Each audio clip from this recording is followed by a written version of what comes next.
Assalamualaikum warahmatullahi wabarakatuh. Perkenalkan, nama saya Gia Meliana dengan NIM 64200638 dari kelas 64 nama 25, Program Studi Manajemen Fakultas Ekonomi dan Bisnis Universitas Bina Sarana Informatika. Di sini saya akan menjelaskan mengenai uji validitas, uji reliabilitas, dan uji regresi linear berganda menggunakan aplikasi SPSS. Mari kita simak video berikut. Baik teman-teman, saya akan menjelaskan terkait uji validitas, uji reliabilitas, dan uji linear berganda. Pertama, kita akan siapkan dulu data kuesioner yang memiliki 3 variabel. Namun, untuk pengujian uji validitas dan reliabilitas, kita akan menggunakan satu variabel yaitu X1. Di sini saya sudah menyiapkan variabel X1, variabel X2, dan variabel Y. Ini merupakan kuesioner dari pengaruh kualitas produk dan harga terhadap minat beli pakaian thrift pada masyarakat, di mana terdapat 50 responden, dan ini sudah saya totalkan hasilnya semuanya dengan rumus Excel. Lalu langsung saja kita masuk ke uji validitas. Di sini saya juga sudah menyiapkan PSS versi 25.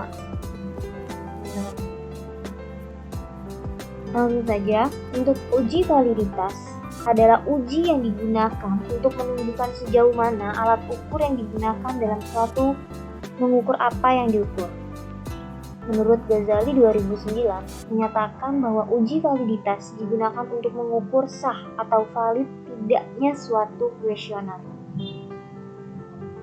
Jadi langsung aja kita uji validitas data yang udah kita siapin. Kita copy semua datanya, kita blok. Lalu kita copy. Kita pindahkan ke SPSS. Teman-teman.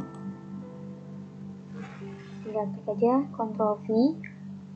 Kita bisa klik paste manual, klik kanan dan paste. Nah, ini untuk datanya sudah ke-copy ke SPSS. Totalnya ada 50 responden, benar ya teman-teman. Untuk judulnya, kita bisa ubah di variable view. Di sini kita ubah jadi X1 titik 1. Maksudnya X1 pertanyaan 1, lalu X2 pertanyaan X1 pertanyaan 2, lalu X1 pertanyaan 3. X1 pertanyaan 4, X1 pertanyaan 5, dan terakhir total. Untuk type datanya numerik benar, lalu desimalnya agar mudah kita, sebenarnya kalau diubah pun nggak apa-apa, tapi agar memudahkan kita dalam menguji data ini, kita buat desimalnya 0 aja ya teman-teman, sesuai sama data Excel yang kita dapat.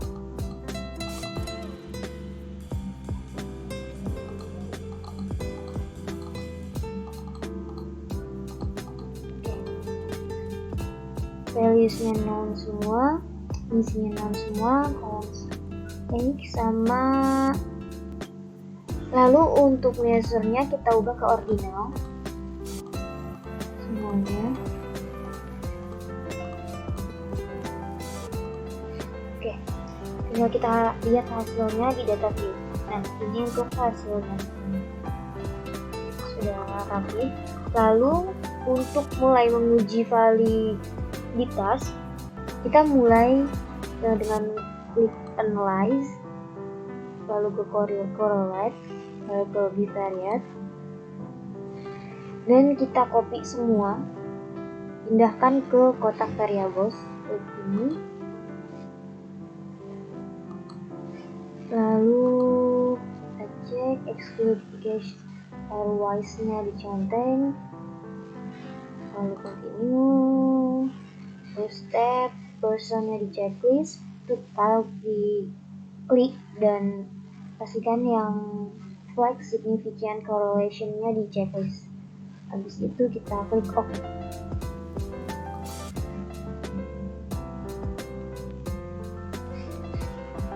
Nah, ini dia sudah keluar hasilnya. Bagaimana cara kita menentukan data ini valid atau tidak? Yaitu ada dua cara menentukan uji validitas itu sudah valid atau belum. Cara pertama, dengan melihat seek to tilde-nya yang ini. Nah, teman-teman, apabila seek to tilde pada bagian total lebih kecil dari 0,05, maka data dapat dikatakan valid. Gimana kita lihatnya di baris seek to tilde ini, kita lihat kalau dia nilainya lebih kecil dari 0,05, maka data tersebut dapat dikatakan valid.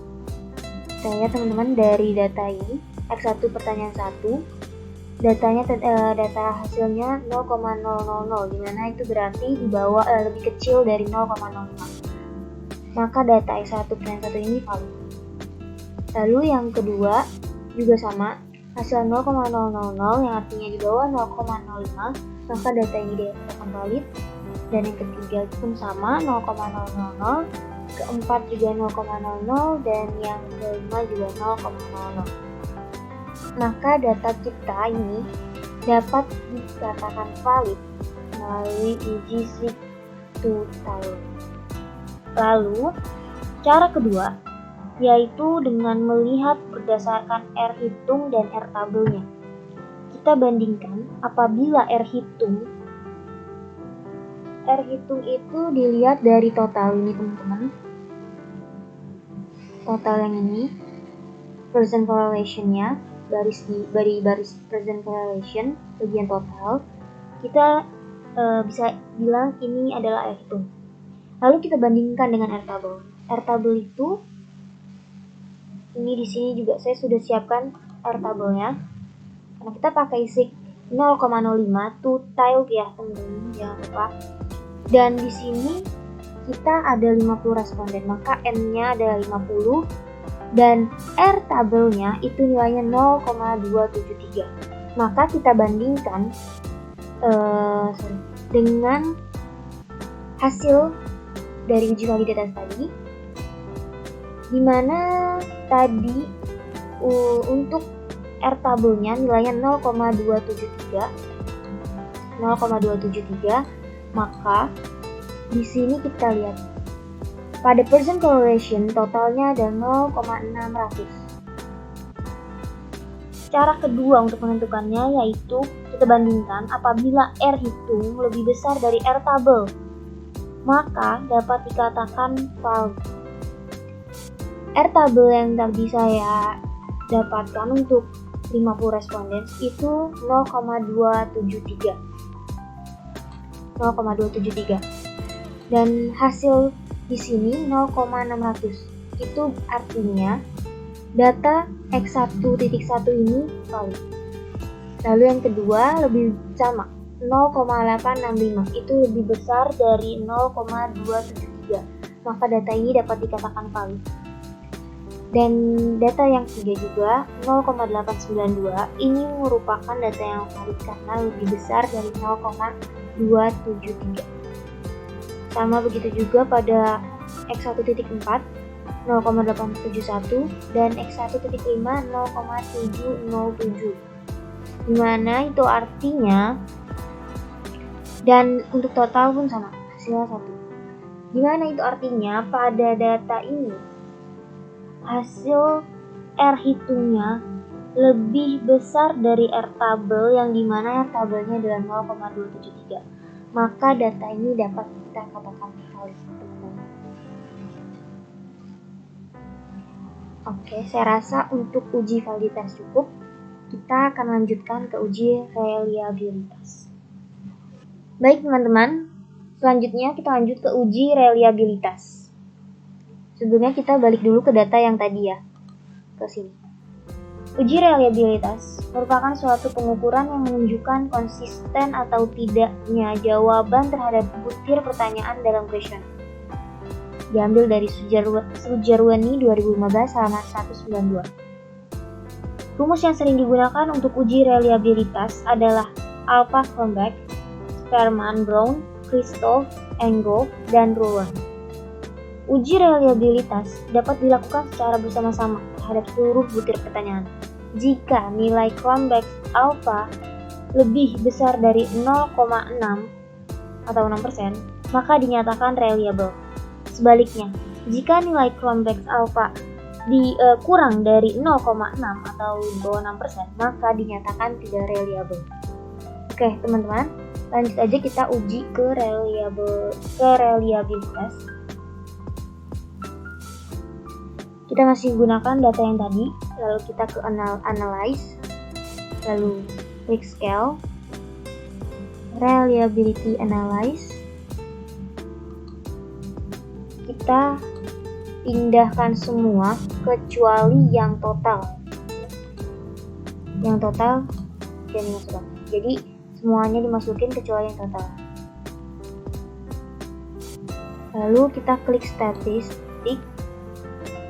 Lalu kita checklist yang correlation.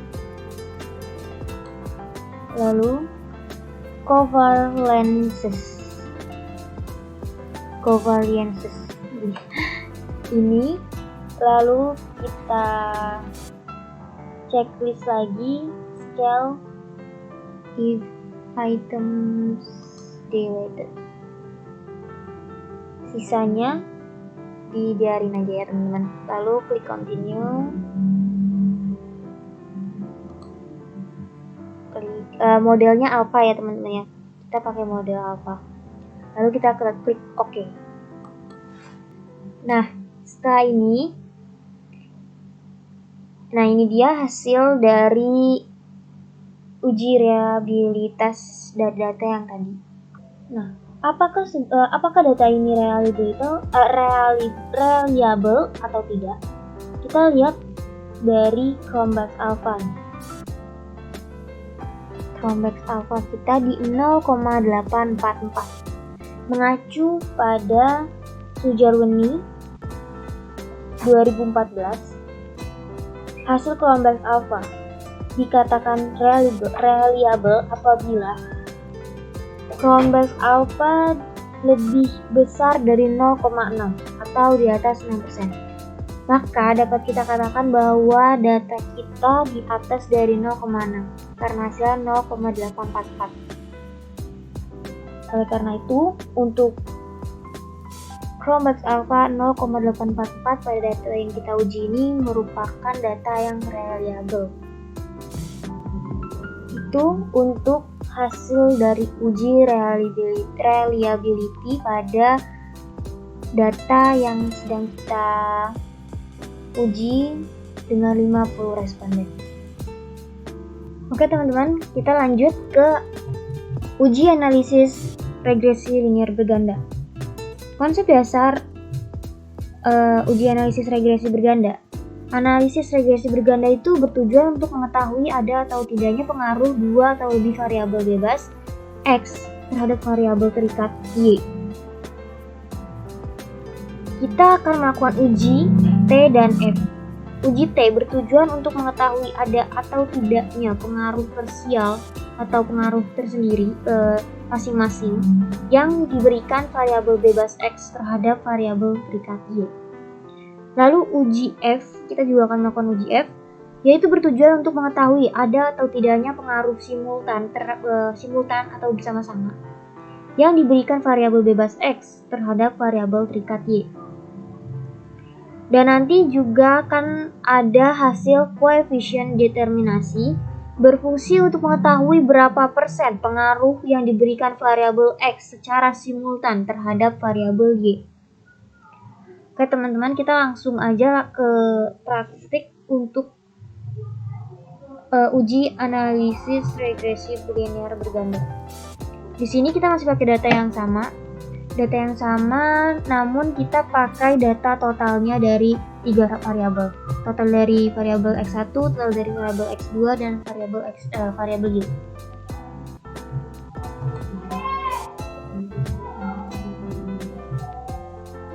Jadi sebelumnya kita jadikan satu dulu supaya lebih gampang. Dari total dari variabel X1, X2 dan Y-nya. Di sini sudah saya jadikan satu, teman-teman. Tinggal di copy terus di paste aja jadi satu. di sini. Nah, kita tinggal copy aja. Sebentar, kita ubah dulu di variable view-nya. Jadi supaya nanti gampang. X1, X2 dan Y. Untuk labelnya, data questionnaire kita ini judulnya pengaruh kualitas produk dan harga terhadap minat beli. Maka label X1 itu adalah kualitas produk dan label X2 itu harga. Lalu Y-nya itu labelnya minat beli. Maka di sini kita ganti labelnya. Untuk X1 adalah kualitas produk dan untuk X2 adalah harga. Lalu untuk Y-nya itu adalah minat beli.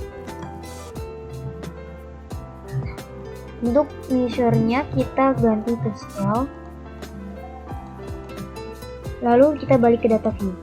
Nah, di sini udah berubah judulnya. Lalu tinggal kita copy data yang tadi udah disiapin. Di sini kita copy, kita blok semua, lalu kita copy ke SPSS. Oke. Nah, di sini kita masukin aja langsung Ctrl V atau paste, teman-teman. Oke, kita lanjut ke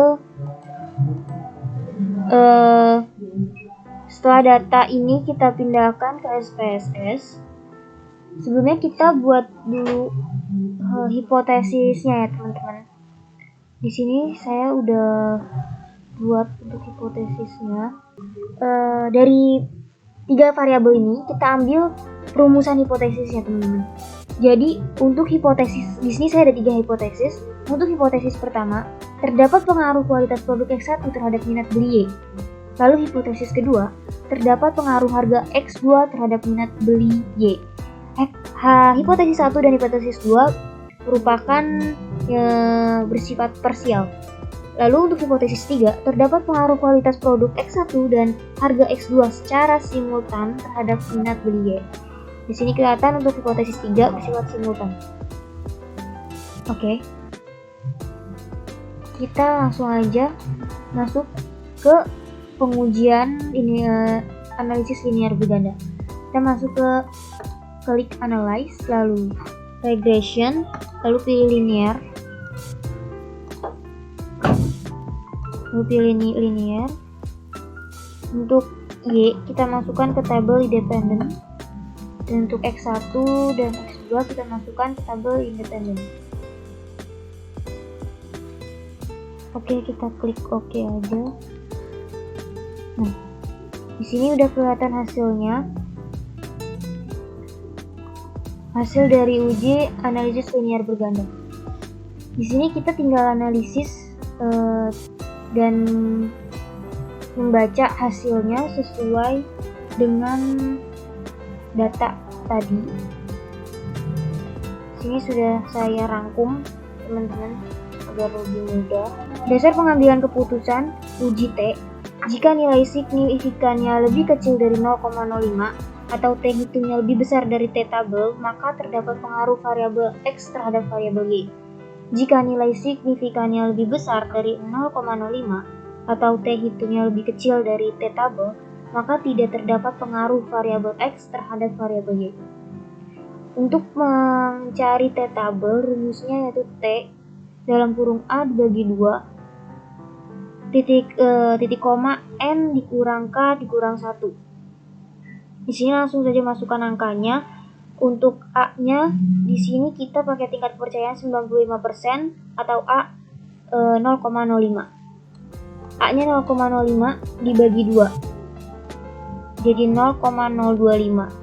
N-nya kita ambil dari jumlah responden yang kita ambil, sampelnya ada 50 dan K-nya itu total dari variabel X yaitu 2 dikurang 1. Satunya merupakan rumus, jadi 50 dikurang 2 dikurang 1, hasilnya 47.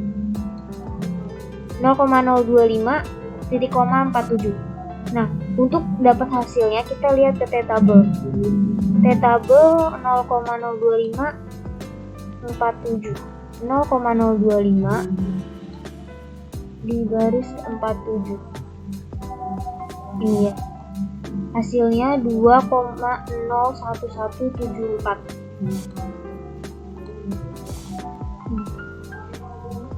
Nah, di sini hasil 0,025 tabelnya itu 2,01174.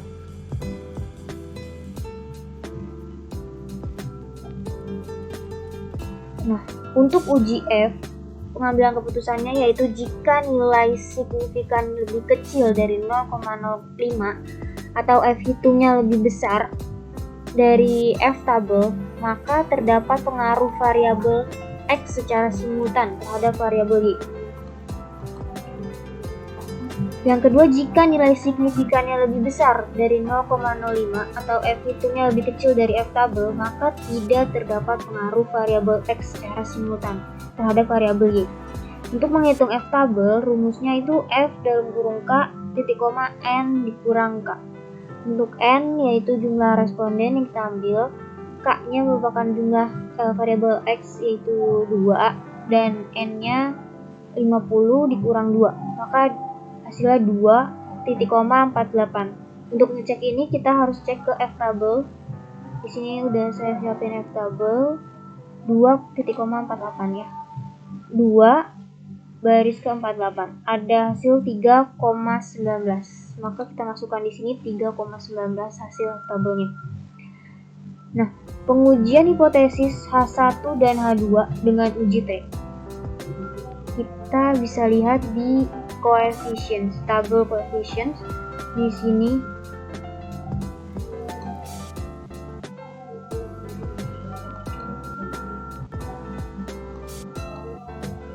Di sini sudah saya copy agar lebih memudahkan.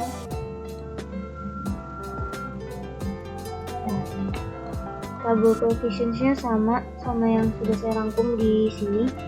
003, 855, 000.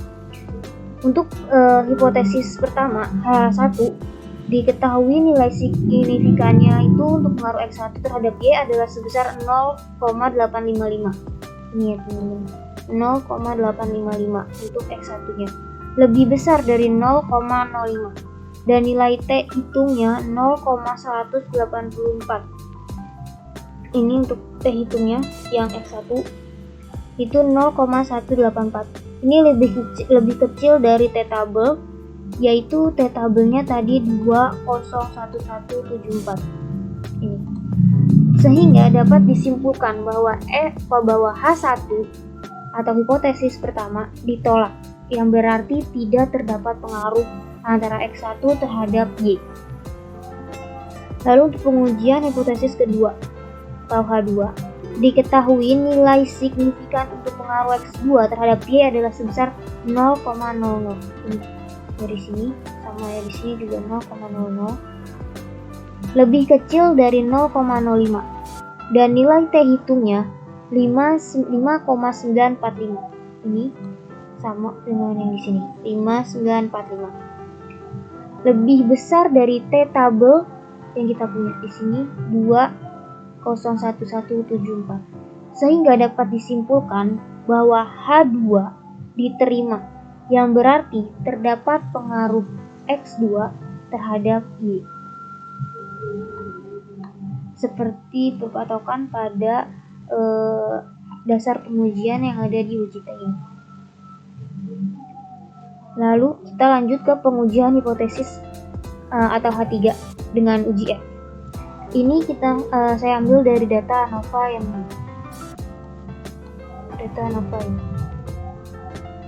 nilai F-nya sama 44541. Pengujian hipotesis ketiga atau H3 berdasarkan output di atas. Diketahui nilai signifikansi untuk pengaruh X1 dan X2 secara simultan terhadap Y adalah sebesar 0,00. Lebih kecil dari 0,05 dan nilai F hitung ini 4,541 lebih besar dari F tabel, yaitu tadi 3,19 F tabel. 3,19. Sehingga dapat disimpulkan bahwa H3 diterima, yang berarti terdapat pengaruh X1 dan X2 secara simultan terhadap Y. Nah, untuk koefisien determinasi, kita bisa lihat hasilnya di model summary ini. Dengan melihat nilai R. R-nya 0,809. Berdasarkan output di atas ini, diketahui nilai R square sebesar 0,809. Itu artinya bahwa pengaruh variabel X1 dan X2 secara simultan terhadap variabel Y adalah sebesar 80,9%.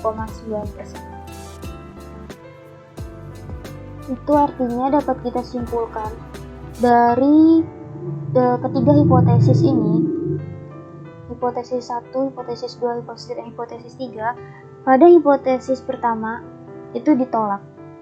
Karena itu artinya kualitas tidak berpengaruh terhadap minat beli. Lalu untuk hipotesis kedua, H2 diterima, yang artinya harga berpengaruh terhadap minat beli. Untuk hipotesis ketiga, itu diterima, yang artinya kualitas dan harga secara simultan atau bersama-sama berpengaruh terhadap minat beli. Dengan nilai R square di 80,9%. Sekian penjelasan dari saya. Semoga bermanfaat dan dan penjelasan saya dapat dimengerti atas hasil dan data yang saya uji. Sekian, terima kasih. Wassalamualaikum warahmatullahi wabarakatuh.